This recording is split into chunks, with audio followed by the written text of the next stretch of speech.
Welcome back, everyone, to Making Sales Social Live. You know, one of the most common questions we get asked is Sales Navigator worth the investment? So today we're going to do a cage match between Sales Navigator and LinkedIn.com. Which is the best? Welcome to Making Sales Social Live, as we share LinkedIn and social selling training, strategies, and tips that will have an immediate impact on your business. Join Bill McCormick, Bryn Tillman, and me, Bob Woods, every week. Making Sales Social Live. This is the recorded version of our weekly Making Sales Social Live show. Well, I'm going to start with, is the investment good for me? And then we're going to go into a few features and comparison. So in the introduction, let's just talk about Sales Navigator, which is a pretty big investment for most individuals, even companies. Yeah. So there are many different levels as this is rolling out that you can purchase for Sales Navigator. We actually really like the Sales Navigator that includes smart links. So before you choose any, it's probably an extra $40 a month, but we'll talk a little bit about smart links later on. So is it worth it? It's like a gym membership, right? You buy a gym membership, you go the first few times, you're all excited, and then you pay every month and you stop going. So you never really get into shape. But if you know when it's leg day, and you know when it's arm day, and when it's aerobics, and you do it consistently a few times a week, you get into great shape. And it's the same with Sales Navigator. So if you're willing to make the investment, not just in the money, but in the time that you need in order to leverage it well, we believe it's probably the most powerful sales tool available to us today. You know, LinkedIn will give you a free, I think it's a 30-day. It might be longer. And what I tell everyone is you should try that, but you should definitely schedule to try that when you know you're going to have a few days a week to really dive in and find out more about all of the different things that it can do for you. So one of the big differences is the search capability between LinkedIn.com, which is the free version of LinkedIn, and Sales Navigator. Now, I'll tell you, when I first started using LinkedIn, I was using the free version, and the free version search has actually gotten better. Yes. I can remember I told people if you were so I live in upstate New York, and at that time I lived about 115 miles north of New York City, and the next town south of me was 100 miles from New York City, and from there all the way down through New York City, all of Long Island, Western Connecticut, Northeastern New Jersey, all of that was considered the greater New York City area on LinkedIn.com. And so just for that reason alone, I told people you should have Sales Navigator, but they've changed that. You can now search on the free level of LinkedIn to city and state, and it does it very well. But let's talk about the search criteria. So on the free version of LinkedIn, there's 15 search fields that you can use. On Sales Navigator, there are 25 search fields. So you have 10 more, but those fields are so much more granular, I would say. Yeah, powerful. And powerful. Mm-hmm. And when you're using the search on Sales Navigator, what's so good is it gives you the results in real time. So as you change certain criteria, your results go up or go down. So you can see how different criteria will affect your search. Also, as you're going through those different search fields, you have the ability to add a criteria, and then without removing it, you can actually exit out. So like make it go away to see. So you can say, I want people in marketing and advertising and also in manufacturing. And then you see the results, you say, you know what, I'm going to take manufacturing out. So rather than just remove it, you can do the circle with slash through. So that's a big one. I want you to go down on that because I think that's so important. If you take manufacturing out of the search normally, they're not going to come up.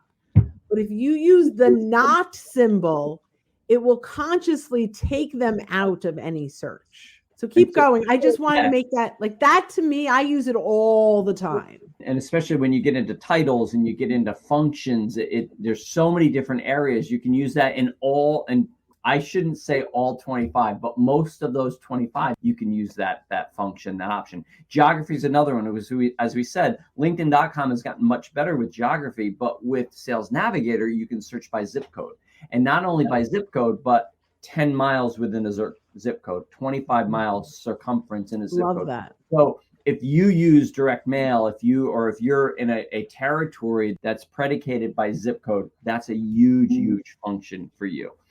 Also, Sales Navigator gives you this great option of creating sales preferences. So let's say you have a few different ICPs, you have a few different client profiles you work with regularly. And one of them is median advertising companies of more than 1,000 employees in the greater New York City area. If you do that search on a regular basis, you can set that as your sales preference. And with one toggle, that goes into the search and you have your results right away. Can I add some things to this? Because I love this conversation. Mm-hmm. So one of the filters that I absolutely am obsessed with is Spotlight.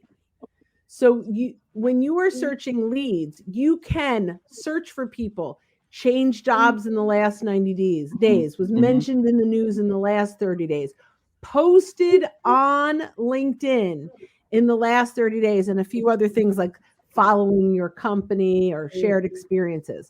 But the piece that there's two that I'm obsessed with. One is change jobs in the last 90 days because they are way open to conversations much more than other folks. And the other one is shared content in the last 30 days.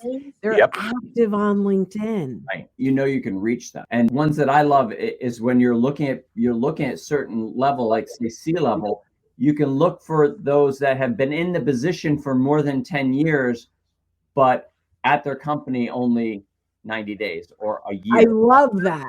So then you have someone who really knows what they're doing, but they're new in a position. Again, once open to change. So 2 more points really quick on the search and we can move on is you can create lists from that search that you can save your prospects onto and work with those lists. And then you can also save the whole search. And LinkedIn will actually tell you when you get new prospects that come into that search. You can set it up to be emailed daily, weekly, or monthly, or never. And I love that opportunity because now I don't have to keep going back to the search. I can just go when LinkedIn tells me to and look at those new prospects. So just a few things with searches that makes it so much more powerful than the free version of LinkedIn. So before we move on, there's another search in Sales Navigator that's not really available in LinkedIn, which is account search. Right. So I was talking just really looking at leads and leads. Right. I'm just adding like there's another option where you can go into account search. And what I love are account filters. Again, you can still use Spotlight, but it's different. It would be senior leadership change in the last 3 months. A lot is the same, but now we can search by department headcount growth. So let's say you're selling into IT and the idea that they're hiring people or growing in IT is a trigger for you. You can search accounts. So that'll pull up companies to go after. And there are a few other things that in filters around that, including those great geography and industry searches. But I just wanted to throw that out. And that's the value. You really don't get that in the free LinkedIn. You have to manually go into each one to see if they're active.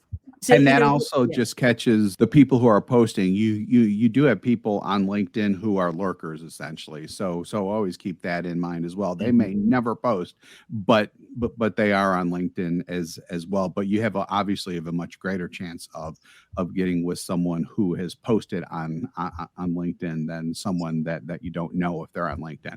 Yeah, absolutely. You're right. There are a lot of people that are active, but quietly active, so they're not showing up in that search. But if you're really looking for a great list of prospects to go after, I think having the opportunity to say, are they posting on LinkedIn? They're much more likely to engage. That's a great point. All right, number 2, I think we were going to talk about newsfeed. Yes. So actually, the news feeds on the .com side versus on the Sales Navigator side are the same, just in the fact that you see content in there. But that's where the similarity ends, because on the .com side, you see all different kinds of things in there that you may not necessarily want to see, as well as ads, obviously. On the Search Navigator side, though, that feed is custom to the accounts that you have, your lists, your saved account list, as well as your saved lead lists. So this is exactly the people and the companies that you're targeting, what they're sharing. No muss, no fuss, no fluff. You've got it all right there, and you can even segregate it out by accounts and leads, and you can sort by relevance and latest as well there. So that's one big advantage. I think the other big advantage that Sales Navigator auto generates for you is in the highlights section up top.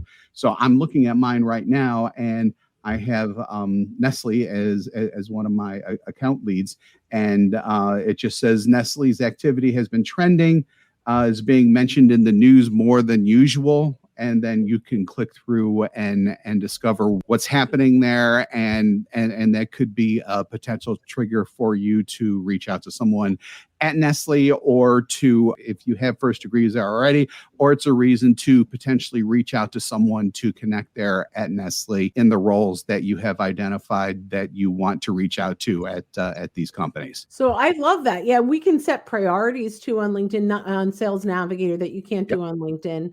You can star certain companies. You're like, these are hot prospects for me, and LinkedIn will keep them, as Bob mentioned, in the highlights.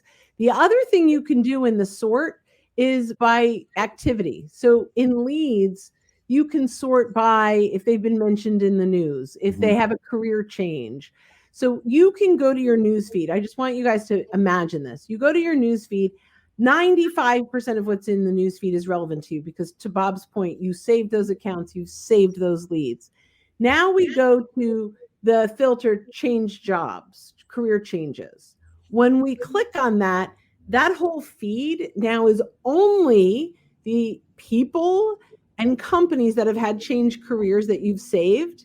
And that's it. So you can go in like kind of, I'm not microscopic. What do I want to say? Laser focus. Laser focus. So I'm going to reach out to all of my leads that have changed jobs in the last 90 days.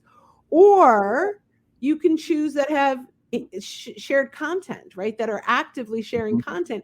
Now we can go through and engage on all of our leads' content in one place.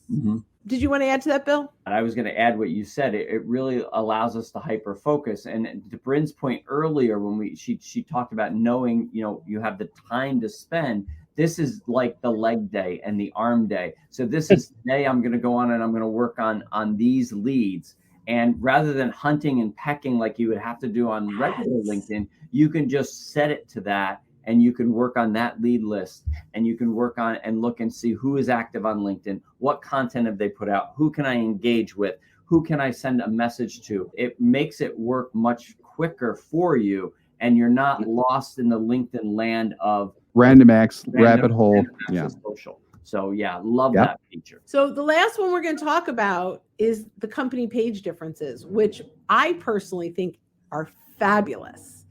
Do either one of you want to start, or should I kick it off?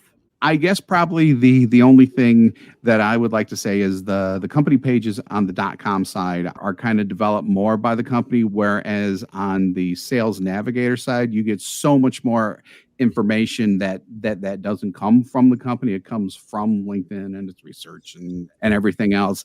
And I think that's what makes the true difference between the two, and why viewing a company page from Sales Navigator is so much more valuable. I love that. I never expressed it that way, and that's kind of brilliant, right? There are some insights on the .com that they pull, like number of employees and where they're located, but Sales Navigator has so many more, in addition to the things that the company has added. What it does is it actually will recommend leads for you based on what they know, and you can save them and tier them out, which is really pretty cool.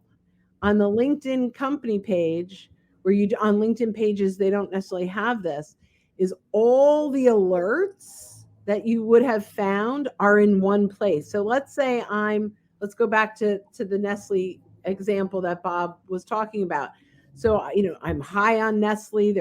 I have 7 people that I've saved as leads, and they're all visually right there on the company page. And I scroll down, and all of the Nestle alerts are there for me to see. The people that work at Nestle that I've saved, their engagement, the company's engagement, who's in the news, what shares, all in one place under the company page. That to me is really powerful for social listening and so much more. And then there's also the insights. So there's a whole page of insights there that tells me their employee count and how so if you're into hiring, it's going to show you when it's going up and when it's going down over a year period. Then what I love is the distribution and headcount, right? Because we're always looking for people, sales and business development. So where are they? So it gives you the breakdown of people by the different departments that they work in. And then it gives you some information on new hires, and it also gives you information on job openings. So those are things that you see a little bit on the LinkedIn.com page, but it's really broken down here. And to your point earlier, Bryn, about the people, is that account map is something that's brand new that they've given us, where you can actually map out right on your Sales Navigator, that Sales Navigator account page, who are your top tier 1 decision makers, who are your tier 2, and so it gives you a quick visual to see, okay, who are my ICPs there, who do I need to save as leads, and put into my process of engaging, nurturing, and looking to have a sales conversation with. And potentially buyer mapping in through social proximity. Who do we know that can help us get there too? So guys, do we love Sales Navigator? We do. And so we tolerate it. No, we love it. We absolutely love it. What I tell folks all the time is really Sales Navigator is what you want to use for the binoculars. So this is the way that you really want to search and look for the people to connect to. Then your communication, like the radio, you want to do all that over on the free version of LinkedIn. Unless you're through a company and it's connected to your CRM and you want to track the communication. We don't do that, but there are CRMs that connect directly to Sales Navigator, which makes it even a bigger asset. So right now, and correct me if I'm wrong, Microsoft Dynamics, of course, and Salesforce are the two. I believe that there's some integration with a few others, but Microsoft Dynamics is actually able to scrape the content legally. Imagine that. Yeah. Well, they did pay just a little over $26 billion for LinkedIn. I guess that's true. I guess we'll give them that. So great information. So listen, if you're thinking about Sales Navigator, one of the things I would suggest you do is shoot over to socialsaleslink.com/library and register for access to our free content library. And we've got some more information over there on Sales Navigator. Videos on setting up even. Actual videos. So if you go to the page on videos, you can look and see how setting up Sales Navigator and how that can help you. And that might help you make a decision, or always schedule a call with one of us. We would love to talk that through with you, what that could look like. So another great session on a Monday. So happy Monday, everyone. And we'll see you next time on Making Sales Social Live. Bye-bye. Don't miss an episode. Visit socialsaleslink.com/podcast. Leave a review down below. Tell us what you think, what you learned, and what you want to hear from us next. Register for free resources at linkedinlibrary.com. You can also listen to us on Apple Podcasts, Spotify, Stitcher, and Google Play. Visit our website, socialsaleslink.com, for more information.